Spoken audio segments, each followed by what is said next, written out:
chez un client. Comment? Je dis toujours au Portugal. Ouais, ouais, je suis dans un coworking. Hmm.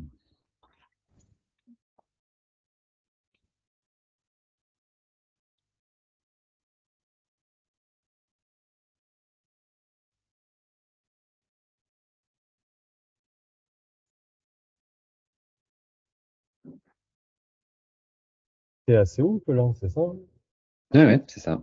Ok. Parce que il y a quelqu'un qui m'a parlé de Séoul hier, qui m'en a dit que du bien, donc Ah, bah, j'ai le souvenir de. Je crois que Colin, il est là-bas. je sais pas ce qu'il t'a dit, mais je peux que confirmer. Je peux confirmer.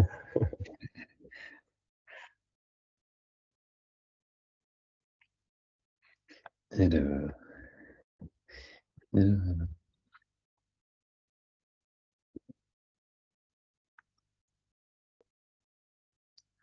Hello Christophe. Hop. Hello Nancy.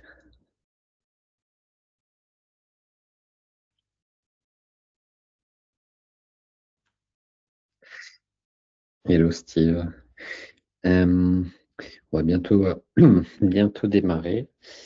Euh, Pas de souci.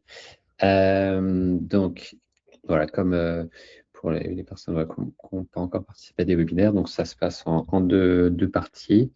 Une première partie qui va durer voilà, 30 à 45 minutes, où je présenterai bah, voilà, le système, notamment sur la partie contenu, donc aujourd'hui, et différents concepts. Et puis une seconde partie questions-réponses. Pour les questions, pareil, deux options. Soit vous pouvez la mettre dans le chat. Je ne prends pas de questions pendant la présentation, donc voilà, s'il y en a qui vous viennent en tête, vous pouvez les mettre dans le chat, ou sinon les poser directement voilà, lorsque vous avez, lorsqu'on passe à la partie questions-réponses. Et si jamais vous avez voilà, un impératif et que vous devez partir plus tôt, mais que vous avez quand même une question, pareil, n'hésitez pas à la laisser dans le chat. Dans tous les cas, j'y répondrai. Et j'enverrai le replay à tous les participants. Donc voilà, si vous avez Hello Jérôme, si vous avez une question, vous pourrez dans tous les cas avoir votre réponse, même si vous devez partir plus tôt. Euh, donc, voilà un peu le, euh, le cadre, j'allais dire. Et sinon, donc, sur la partie thématique, donc aujourd'hui, c'est sur la partie contenu. Donc, voilà, ça fait un petit moment que je crée du contenu et notamment avec l'IA. Et voilà, l'idée, c'est pas de vous apprendre à créer du contenu parce que c'est pas non plus ma spécialité, mais plus voilà, vous expliquer quelles sont les composantes ou voilà, les points clés pour que l'IA voilà, crée du contenu original et pas voilà, le fameux terme AI slop voilà, qui est un peu générique, enfin, qui est un peu générique, qui est un peu populaire ces derniers temps et qui est finalement un peu, enfin, pas idiot, mais je dirais que le contenu, c'est une compétence comme une autre. Et finalement, oui, si vous demandez à l'IA de créer du contenu sans base, sans données, sans rien, forcément, ça sera de basse qualité, comme pas mal de choses. Donc, voilà, c'est tout l'objectif de ce webinaire. Hop. Hello Martin. Donc, je vais vous partager mon écran et puis on va pouvoir démarrer. Et voilà, les gens nous rejoindront en cours. Est-ce que vous voyez bien mon écran? Oui, parfait. Euh, Parfait, parfait. Donc, voilà, comme je vous le disais donc, dans cette introduction, le sujet d'aujourd'hui, c'est voilà, comment créer du contenu original avec l'IA. Voilà, donc pour le contexte, moi, ça fait donc plus de 2 ans que j'ai mon activité. Je trouve la majorité de mes clients par ce canal-là. Et ça fait un peu plus d'un an que forcément, comme beaucoup de gens, je m'aide de l'IA voilà, pour créer du contenu. J'ai eu différentes phases. Une première voilà, où j'ai essayé voilà, de faire rédiger mes posts par l'IA. J'ai essayé plein de variables, enfin, de configurations différentes et ça a jamais vraiment très bien fonctionné. Jusqu'au point où je suis même voilà, revenu à écrire mes posts manuellement. Donc ça, c'était surtout en 2025. Et puis en 2026, voilà, est arrivé notamment Opus 4.6 et notamment ce concept de second cerveau. Et il y a aussi la maturité qui a évolué sur la partie voilà, données et notamment en contexte avec l'IA. Donc j'ai aussi appris pas mal sur ces aspects-là. Euh, et, euh, et ça m'a permis, voilà, pour le coup, pas mal améliorer mes process et de pouvoir surtout créer plus de contenu original grâce à différentes briques donc, que j'ai mis en place.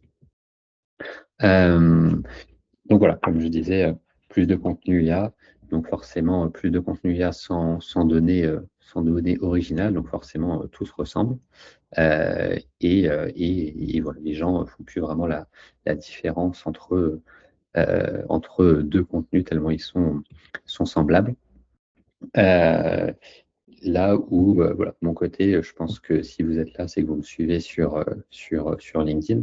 Voilà, il y a donc la majorité de mes posts sont coécrits avec l'IA. Donc là, pour le coup, la partie LinkedIn, enfin, les posts LinkedIn, c'est un des formats sur lequel je garde encore beaucoup la main et volontairement, je vous expliquerai après pourquoi. Euh, pour autant, il y a quelques formats qui sont quasiment 100% automatiques, par exemple les actus que je fais chaque dimanche. Et puis, il y a pas mal aussi de formats qui sont voilà, réalisés à 80-90% par l'IA, comme Made in Magnet ou comme les webinaires dans le sens où, en tout cas pour la partie webinaire, mais comme les magnets, il y a déjà le contenu est déjà voilà, enfin, j'ai déjà la donnée et c'est plus un travail d'assemblage et voilà, de structuration plus que de création de contenu en tant que tel. Et donc voilà, j'ai un peu organisé ce processus, enfin en tout cas il y a quatre grandes étapes, quatre grandes parties qu'il faut en tout cas que moi j'applique pour arriver à ce résultat. Et donc l'idée ça va être de décomposer chacune avec voilà, la première sur ta data, donc voilà, tous les éléments de contexte sur ton sujet, toute la connaissance que tu peux générer dans ton activité, dans ton entreprise. La deuxième, très importante, c'est ta perspective. Donc, c'est voilà, la manière dont tu vois les choses et les avis sur ton industrie, voilà, sur tes clients, sur ton expertise. Et puis ensuite, il y a les formats longs. Donc, par exemple, voilà, un des formats longs que j'ai, c'est justement ces webinaires qui sont voilà, une source aussi de contenu assez intéressante et on y reviendra. Et ensuite, une fois qu'on a ces trois briques-là, et ben, là, c'est là qu'elle a le plus d'effet en termes de levier sur la partie contenu. Donc voilà, comme je le dis, l'IA voilà, crée rien d'original parce que voilà, tous les modèles sont entraînés sur la même donnée. Donc, si on ne lui en donne pas de nouvelles qui nous est propre, pas forcément tout se ressemble. Donc, voilà, elle ne fait que démultiplier le contenu qu'on a déjà. Donc voilà, l'idée c'est de vous expliquer un peu la méthode et puis de vous partager voilà, quelques éléments de mon système voilà, au travers de ce partage d'écran pour que voilà, vous voyez un peu la manière dont ça se matérialise de mon côté. Donc, la première étape, ça va être voilà, regrouper la partie, enfin ouais, de centraliser la partie données. Pour ceux qui ont déjà participé au précédent webinaire, vous savez que c'est un peu voilà, le sujet sur lequel on revient toujours, mais parce que voilà, c'est essentiel pour tout sujet, en tout cas pour obtenir un travail de qualité, quel qu'il soit avec l'IA. Et donc, oui, effectivement, être IA first, c'est être d'abord data first. Et donc, il faut collecter justement ce contenu propriétaire, cette donnée propriétaire. Et la réalité, c'est que on en a tous. Voilà, on n'a pas besoin d'être une entreprise avec 10 ans d'historique pour en avoir. On en produit tous chaque jour.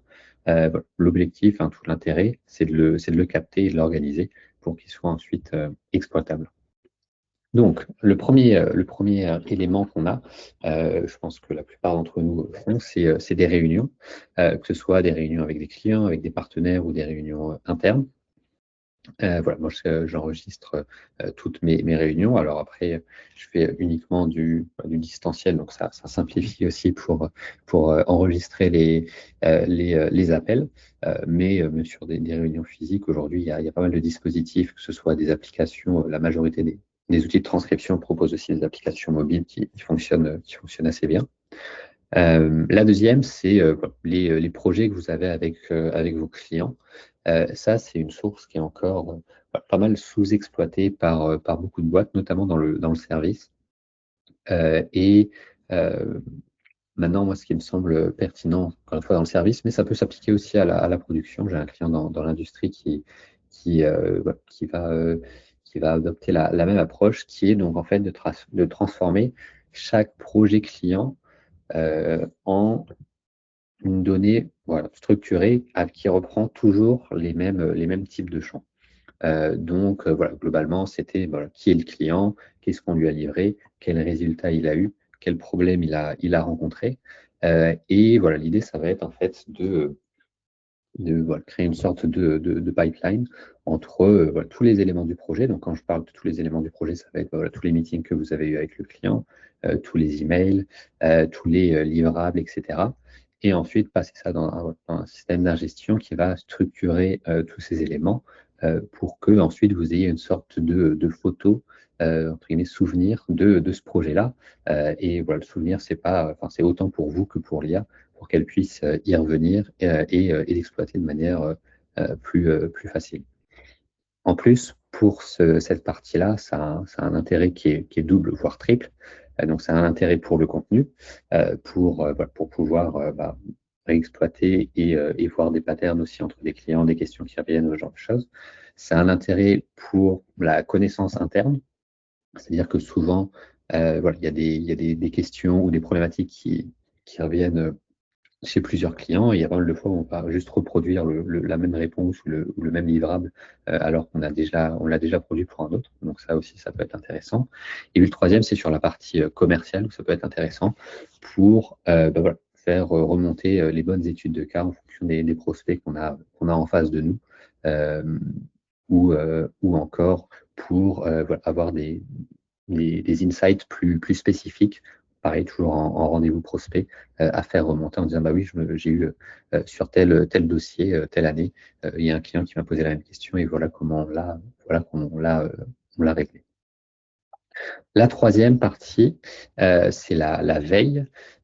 C'est voilà, sûrement depuis que l'IA et l'automatisation sont devenus populaires il y a quelques années, un des sujets voilà, les plus classiques à automatiser. Et personnellement, voilà, je l'ai fait pas mal, que ce soit pour moi ou même pour des clients. Et la finalité était quand même assez souvent la même. C'était juste un agrégat d'informations qu'on finit par plus lire ni exploiter. Parce que voilà, le fait que ça soit automatique, on se dit pas autant mettre le plus de sources possible. Euh, et voilà, donc ça, c'est pas forcément pertinent.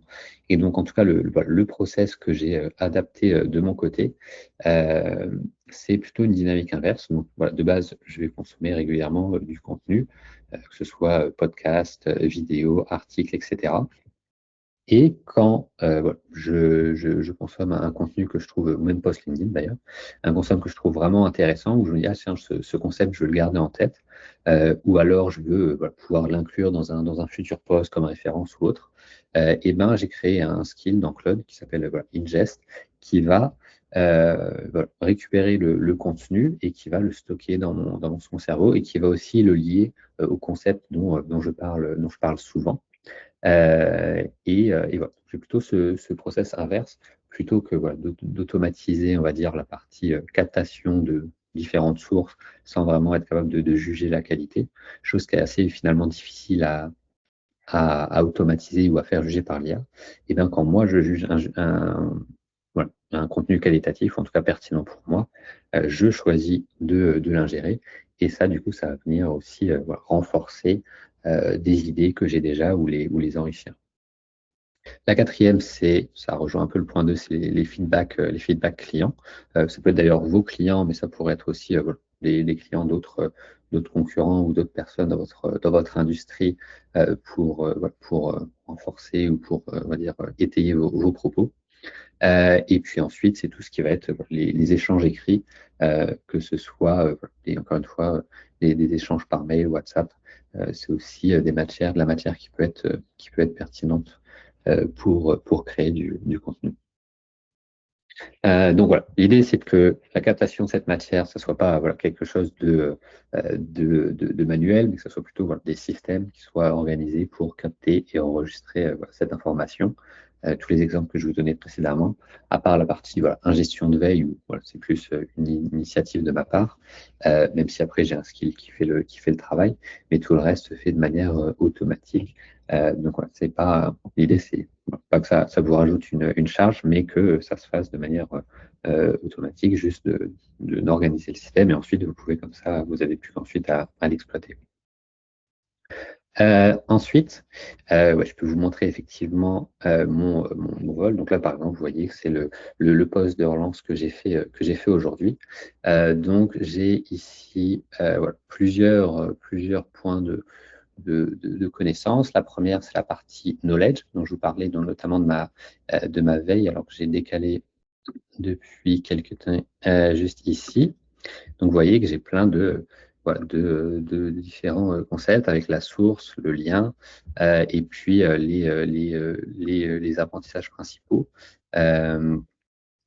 Et ensuite, voilà pourquoi c'est intéressant pour moi, pour mon activité, en quoi ça relie à ma thèse ou à mon point de vue, qui va être le point 2 de ce webinaire.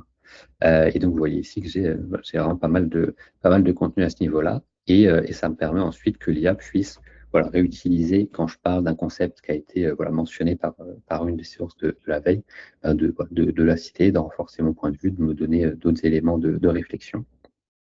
Le second, c'est la partie meeting. Donc là, voilà, j'ai tous mes meetings qui arrivent juste ici directement dans mon Volt. Et puis ensuite, j'ai forcément tous mes dossiers clients. Donc avec voilà, pour chaque client, j'ai pas mal de fichiers, voilà, de documents de préparation des sessions, de livrables, etc. Et dernier point, j'ai une partie voilà, qui est un peu plus sur voilà, mon planning, donc ce que j'ai fait un peu chaque jour. Voilà, j'ai cette logique de daily et de weekly avec mes objectifs. Donc pareil, si je veux faire un post plus narratif ou retracer des événements, et ben pareil, j'ai cette trame entre guillemets qui me permet de le faire.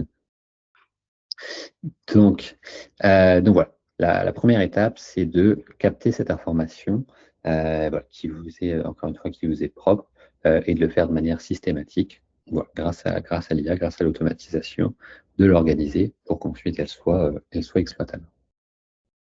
La deuxième étape, c'est voilà, votre perspective. Et pareil, là-dessus, il n'y a pas, voilà, il y a pas une recette miracle. C'est juste voilà, un filtre au travers duquel vous allez faire passer voilà, justement la donnée que vous avez enregistrée. Et par exemple, pour moi, voilà, mon objectif, un de mes points de vue, effectivement, celui que je répète le plus souvent, c'est IA first égale data first. Donc ça peut être voilà, à la fois des points de vue, j'allais dire encore une fois, sur votre industrie, des convictions, mais ça peut être aussi ce que certains appellent voilà, une ligne éditoriale ou voilà, un tone of voice. Par exemple, typiquement, voilà, moi j'aime bien adopter un ton praticien, plutôt parler à la première personne, faire des retours d'expérience. Et puis, pareil, quelque chose d'important pour moi, c'est que voilà, pas de vendre du rêve comme ça se fait, ou en tout cas de faire des promesses un peu irréalistes comme ça se fait beaucoup dans le domaine de l'IA.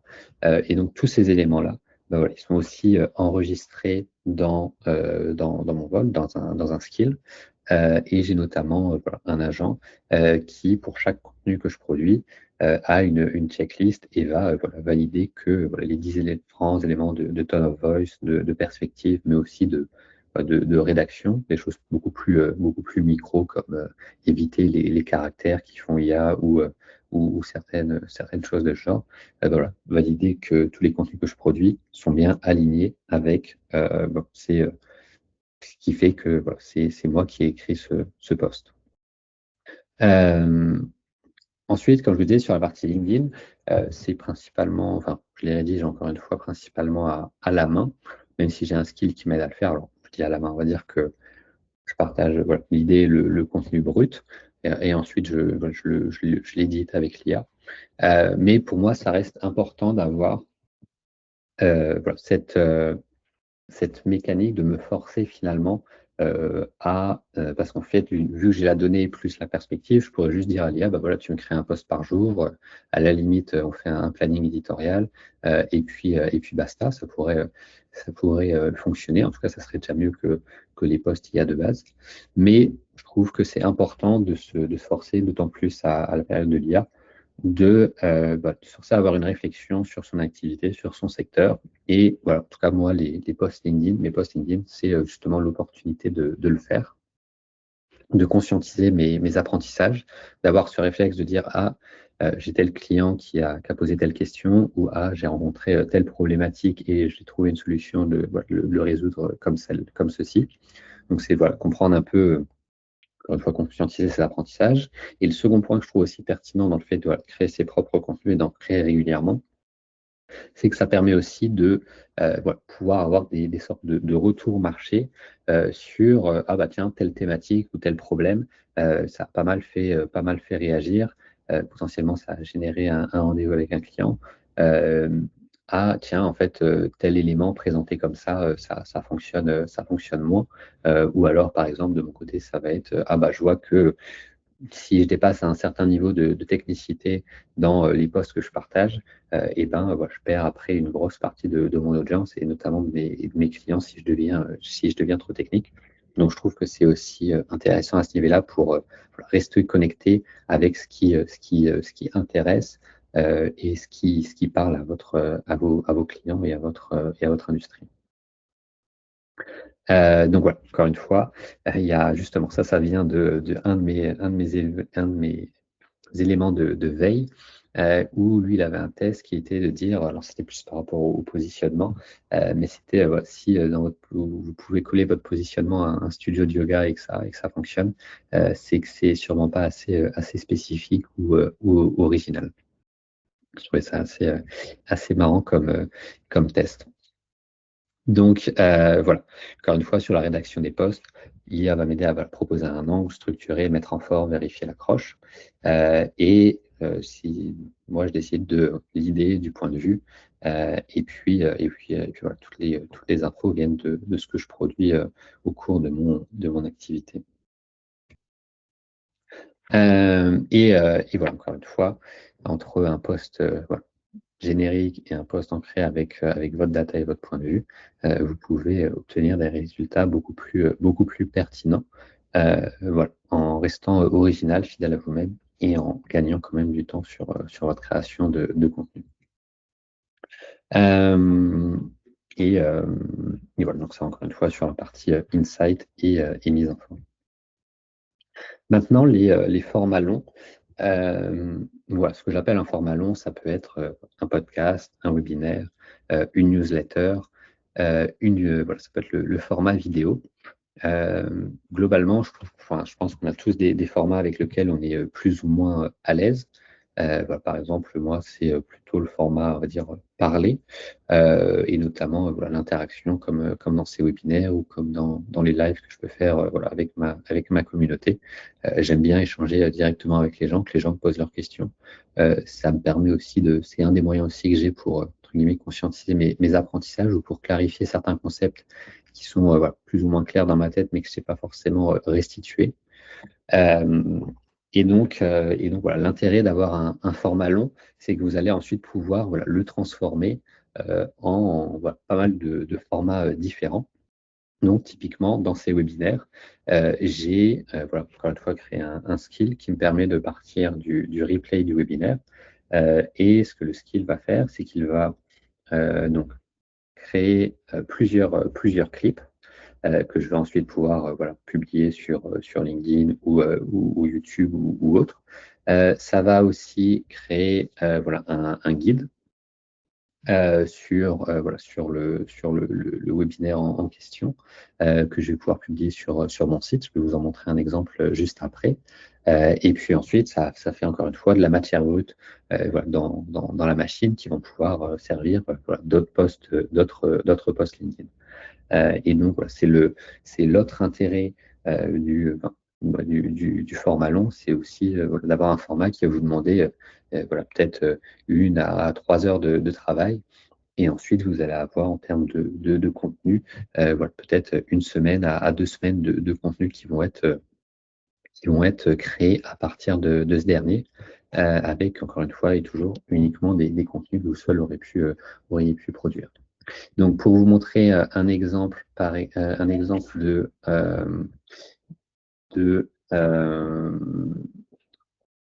voilà, un exemple de guide suite à un webinaire. Donc là, c'est sur le premier webinaire qu'on a fait sur qu'est-ce qu'une entreprise IA native. Et donc voilà, pour moi, ça, j'ai rien eu à faire d'autre voilà, que d'activer le skill dont je vous ai parlé. Donc là, il y a le replay en entier qui est sur YouTube. Et puis ensuite, il a repris à partir du transcript, il a un peu repris la trame du webinaire et l'a transformé en un guide, en incrustant ici les différentes slides qu'on avait produites au bon endroit, et en incrustant aussi quelques clips extraits du webinaire, pareil, aux endroits voilà, pertinents en rapport avec le sujet. Donc, voilà, c'est assez intéressant d'avoir un format long, je trouve, à ce niveau-là. Et encore une fois, là-dessus, il faut juste trouver le format avec lequel vous êtes le plus à l'aise et qui est aussi pertinent pour votre activité. Donc voilà, comme je dis, podcast, newsletter, webinaire, prenez celui voilà, qui est le plus facile pour vous à produire et qui vous demande le moins d'efforts. Donc, et aussi ce que je vous disais en introduction, c'est qu'encore une fois, voilà, le contenu de ce webinaire, je n'ai pas eu à le créer de zéro pour ce webinaire. C'est encore une fois voilà, le système que j'utilise chaque jour, que je présente. Donc, encore une fois, c'était plus un travail de structuration et de mise en forme, plus qu'un travail vraiment de création de contenu pur et dur. Et puis, une fois que vous avez voilà, toute cette donnée, cette perspective, ce format long aussi qui vous permet de structurer un peu votre contenu, et ben, vous pouvez voilà, utiliser l'IA pour multiplier tout ça. Donc, ça permet à la fois d'augmenter, on va dire, la distribution, mais aussi d'augmenter et de dupliquer les formats. Donc, comme je vous montrais par exemple avec le webinaire, avec voilà, une pièce longue qui devient des clips, qui devient un article donc, sur les sites web et qui va ensuite être décliné sur différents réseaux.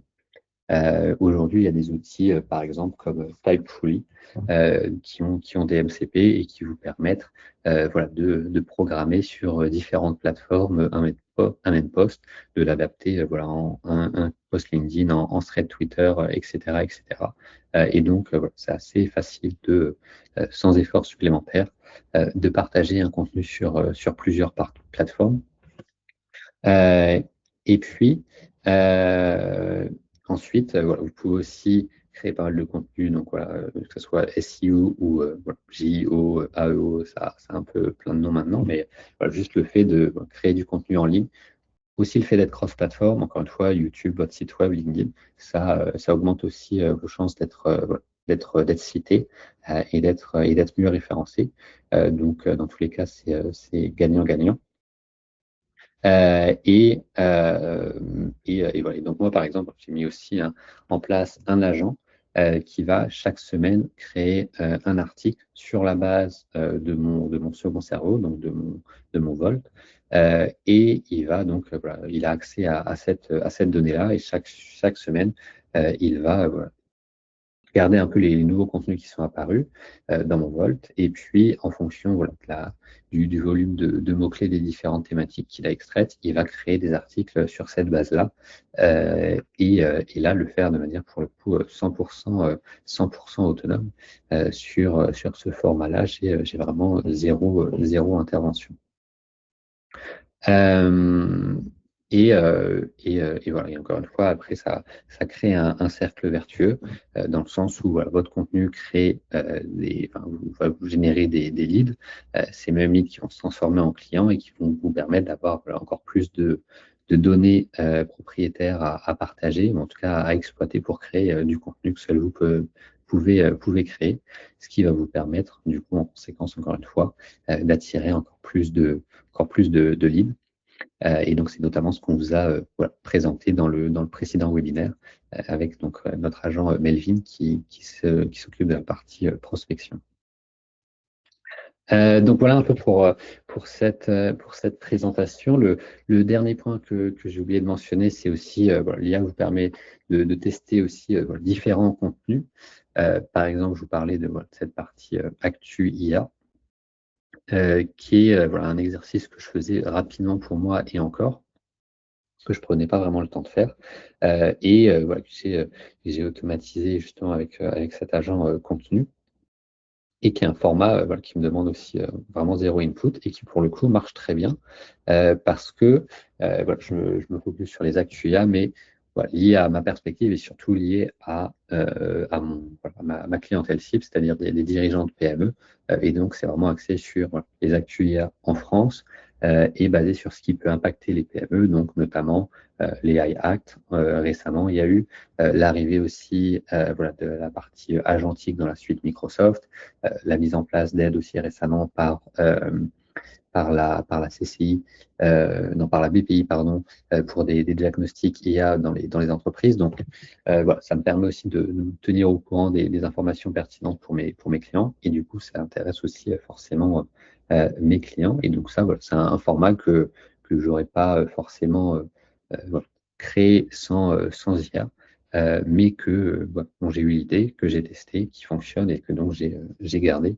Et ça aussi, c'est assez intéressant. Vous pouvez vraiment voilà, tester beaucoup plus d'idées, beaucoup plus de types de contenus différents, et puis ensuite garder ceux qui fonctionnent et ceux qui sont pertinents pour votre audience. Donc voilà, l'idée, encore une fois, c'est pas voilà, de vous partager, enfin, en tout cas, c'est que mon système. L'enjeu, c'est que vous créez le vôtre avec à la base, dans tous les cas, encore une fois, votre donnée, et ensuite voilà, travailler sur les différentes étapes, votre donnée, votre perspective. Si vous le pouvez, le voulez, avoir aussi un format long, et ensuite, sur cette base-là, eh ben, il y a pas mal de contenu qui peut être créé sur tous les canaux dont vous avez à disposition aujourd'hui. Donc voilà, pour conclure encore une fois sur la partie juste voilà, service de mon côté, j'interviens voilà, sous deux modalités. Une modalité en coaching pour les individus, et voilà, dirigeants, salariés ou chefs d'entreprise, et vous souhaitez justement améliorer vos compétences, monter en compétences avec l'IA. Et puis une partie plus opérationnelle, où là je mets en place les systèmes, ce type de système, soit sur du contenu ou sur pas mal de thématiques opérationnelles chez les clients dans les entreprises directement. Donc voilà, on va pouvoir passer à la partie questions. Alors du coup, sans Achille qui ne pouvait pas être présent aujourd'hui. Mais voilà, n'hésitez pas si vous avez des questions, que ce soit dans le chat ou en direct de vive voix.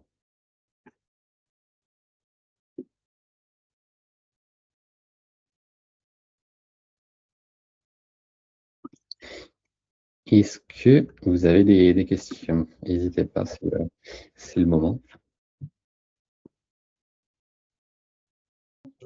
Si personne en a, moi j'en avais une sur la partie skill que tu as présentée au niveau de l'ingestion enfin, sur la veille, etc. Ouais. c'est quelque chose où tu viens de lui donner du coup un lien ou c'est tu copies-colles l'article ou le post.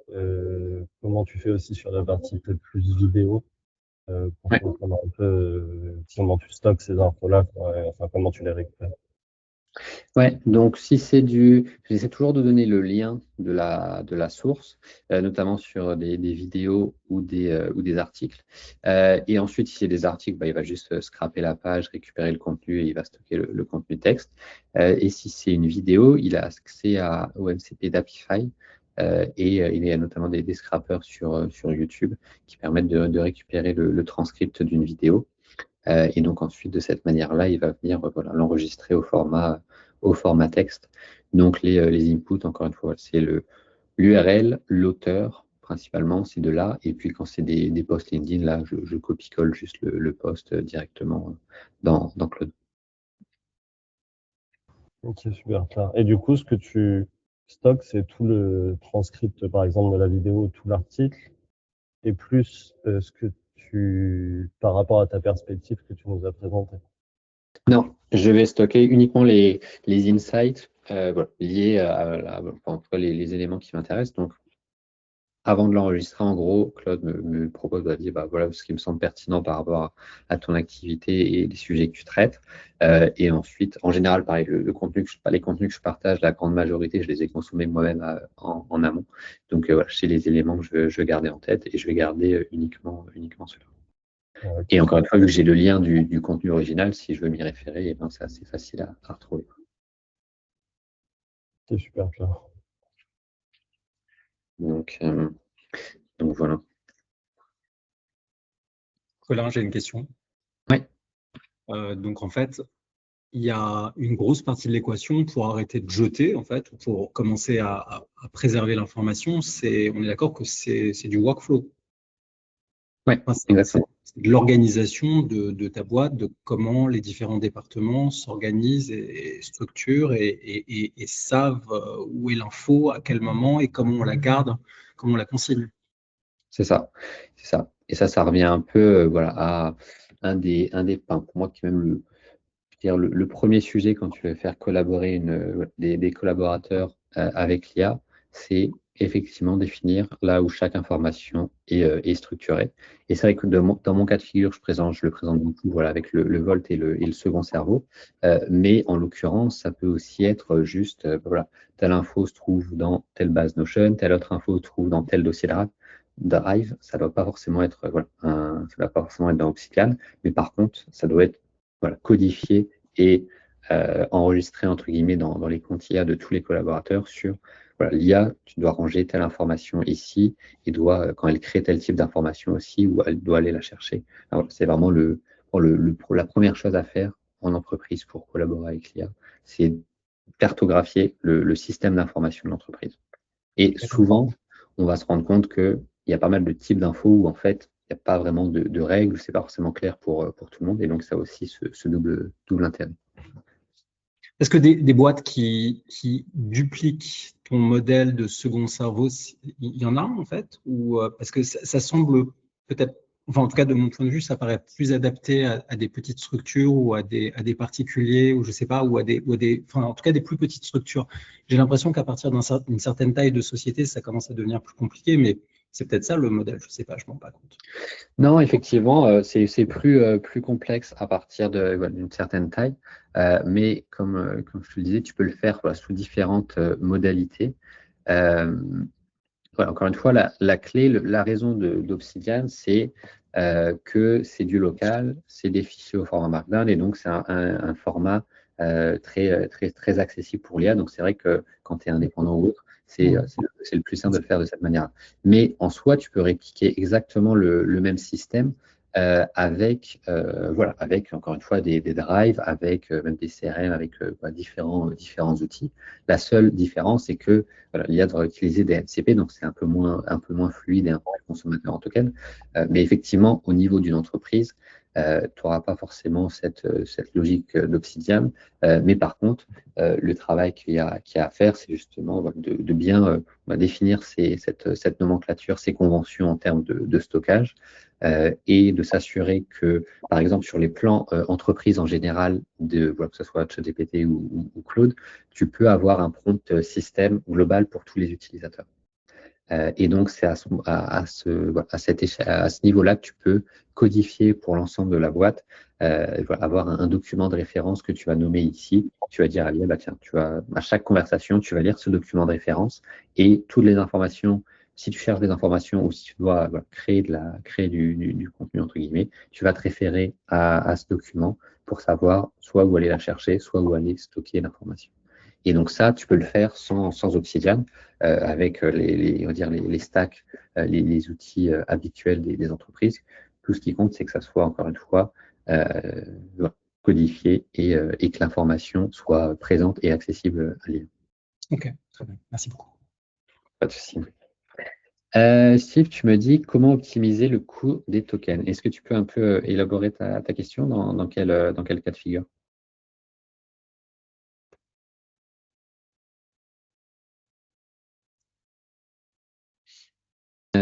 Parce que là, c'est un peu générique, mais voilà, on va dire que sur la partie optimisation des coûts de token, je te commande sur ma chaîne YouTube, j'ai fait, alors, vu l'utilisation récurrence, l'un des deux, surtout la création de contenu. Oui, effectivement, ça a un certain coût. C'est sûr que ça a un certain coût. Après, encore une fois, voilà, comme toute activité en entreprise, c'est une question de retour sur investissement. Et c'est pour ça, notamment, par exemple, que voilà, faut un peu tester la validité des différents formats. Et pour le coup, la LIA permet d'en tester pas mal, en tout cas de tester rapidement. Et ensuite, l'objectif, voilà, c'est de garder ceux qui génèrent des leads ou en tout cas du trafic pour votre activité et d'éliminer les autres. Donc là-dessus, oui, ça a des coûts. Après, voilà, à l'échelle individuelle et même sur ce genre de création de contenu, vous voyez, moi, tout tient sur mon abonnement Cloud. Donc, j'ai l'abonnement à 90 € par mois. Donc, voilà, encore une fois, ça représente un coût, mais ça reste raisonnable. Sur les outils de création de vidéos, ça dépend un peu ce que tu entends par création de vidéo. Si tu entends plutôt la partie montage, il y a voilà, je sais pas, c'est vraiment un plugin, mais en tout cas, voilà, un outil que Claude peut bien utiliser qui s'appelle FF. Alors, je vais vous mettre le lien parce que je galère toujours à prononcer le nom de cet outil. Voilà, mais qui fonctionne très bien pour, moi, c'est ce dont je me sers, enfin, en tout cas, ce que j'ai installé pour Claude pour qu'il puisse notamment créer des clips dans mes vidéos. Après, il y a un autre outil qui s'appelle Remotion, pareil, un outil open source fait pour l'IA pour qu'elle puisse créer, ça marche bientôt Christophe, pour qu'elle puisse voilà, faire un peu pareil, de montage. Elle peut même créer des vidéos c'est un peu du motion design, etc. Et ensuite, je viens de passer voir, mais je ne sais plus sur quel outil, je ne sais plus si c'était Riverside ou un autre outil de podcast ou de montage, mais voilà, les logiciels de montage traditionnels aussi commencent à arriver avec des outils de ce genre qui vont vous permettre voilà, de créer, de faire du montage vidéo fait par des agents. Donc là-dessus, voilà, il y en a de plus en plus qui émergent, de plus en plus d'options. Mais en tout cas, les plus simples et les surtout gratuits, c'est les deux que je vous ai partagés dans le chat.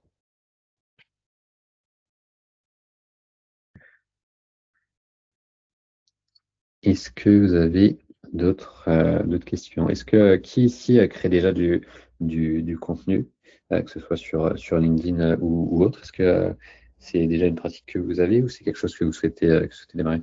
Jérôme, tu crées sur quoi? Ça marche, Steve, à bientôt.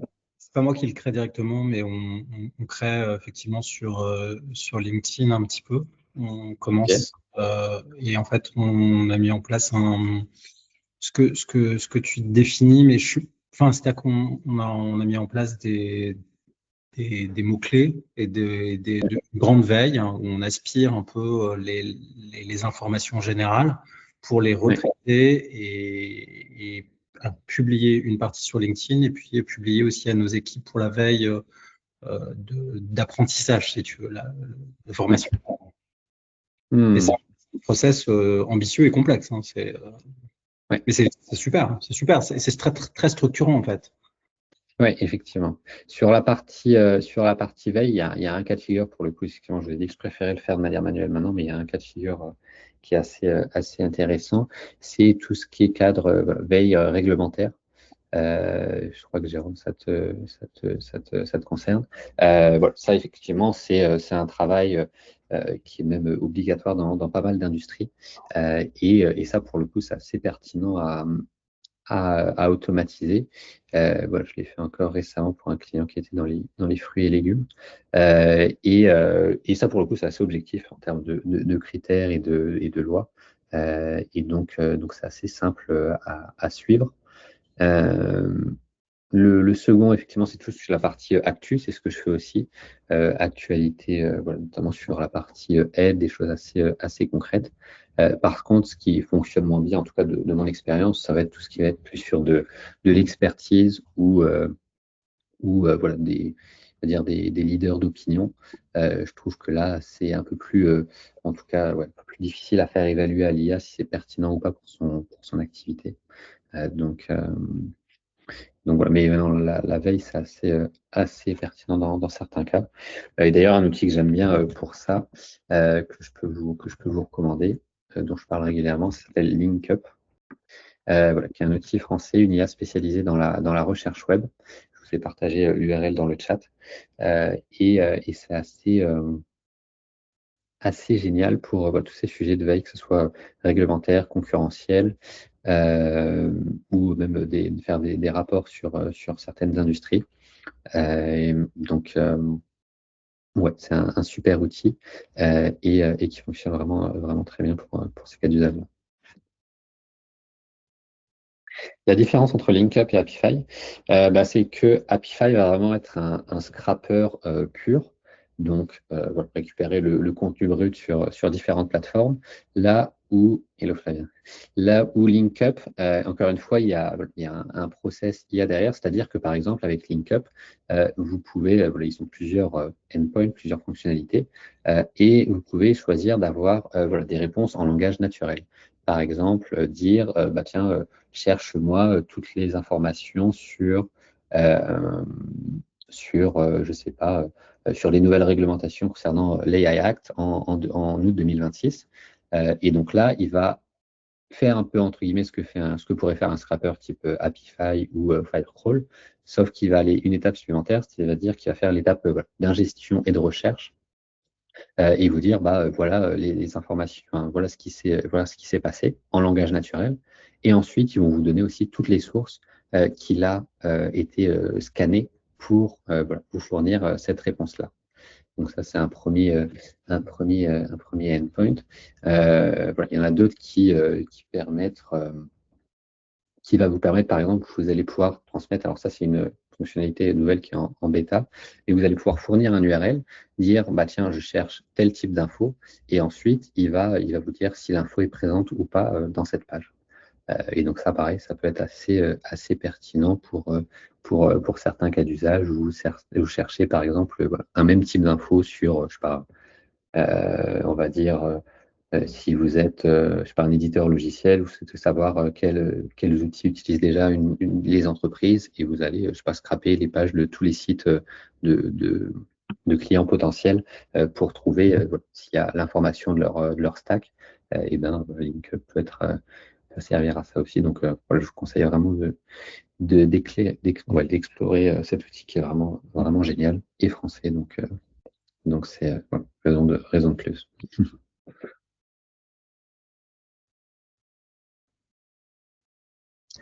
J'avais une autre question, moi, Colin. Tu as parlé de pas mal enregistrer aussi la partie échange, que ce soit avec des clients ou avec des équipes.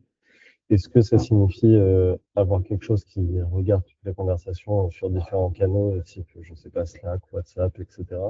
Ou c'est plutôt une démarche de, comme la veille, toi qui choisis cet échange il est intéressant, je vais l'enregistrer.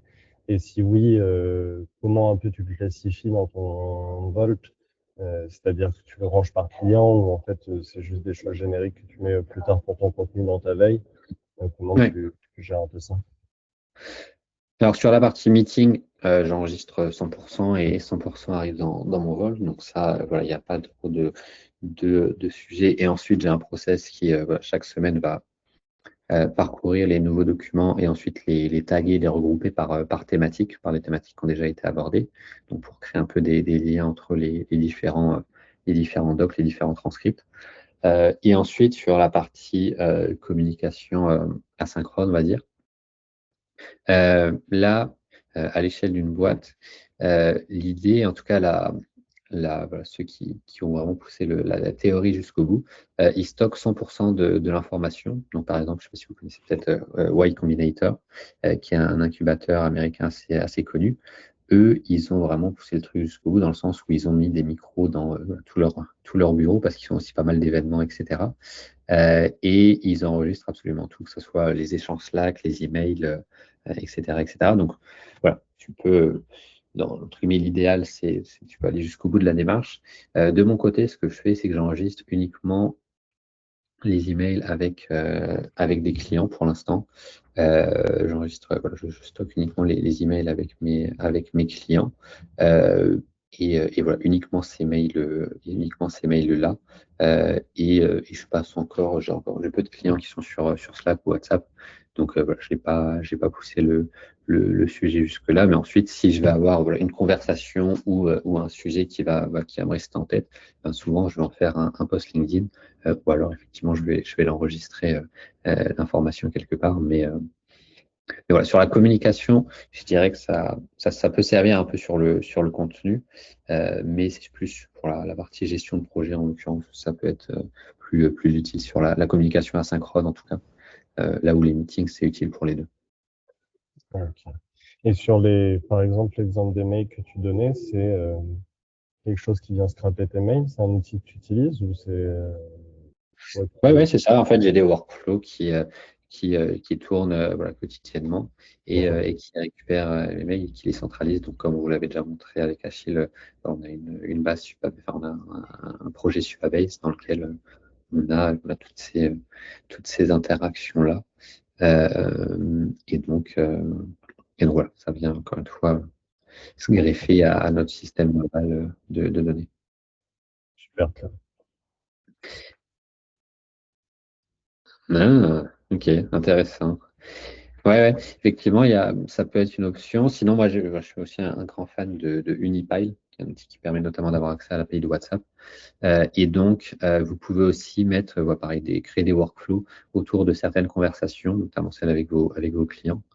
Et voilà, ça fonctionne du coup de manière similaire à si vous veniez récupérer chaque jour les emails. Euh, donc, euh, donc ouais, ça marche assez bien aussi de ce côté-là.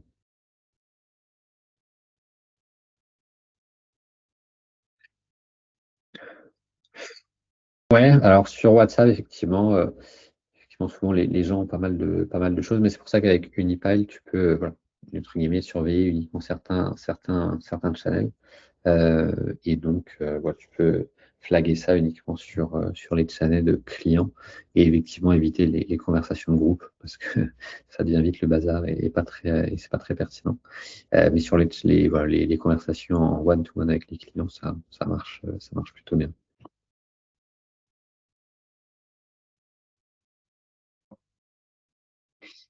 Est-ce que vous avez encore des questions, des sujets que vous souhaiterez aborder? Ça marche. Et ben écoutez, dans ce cas, s'il y a plus de questions, on peut conclure ici. Voilà, j'espère que ça vous a été utile. Avec plaisir, Nancy. Et puis, comme je disais, demain ou vendredi, de toute façon, je vous enverrai le replay comme d'habitude. Donc voilà, s'il y a des éléments sur lesquels vous souhaitez revenir, ce sera possible de le faire par là. Et voilà, dans tous les cas, encore une fois, si vous avez une autre question ou autre, vous pouvez me contacter sur LinkedIn ou par mail. En général, je réponds assez rapidement. Merci à tous. Passez une bonne journée et on se revoit bientôt. Ciao. Merci beaucoup. Ciao.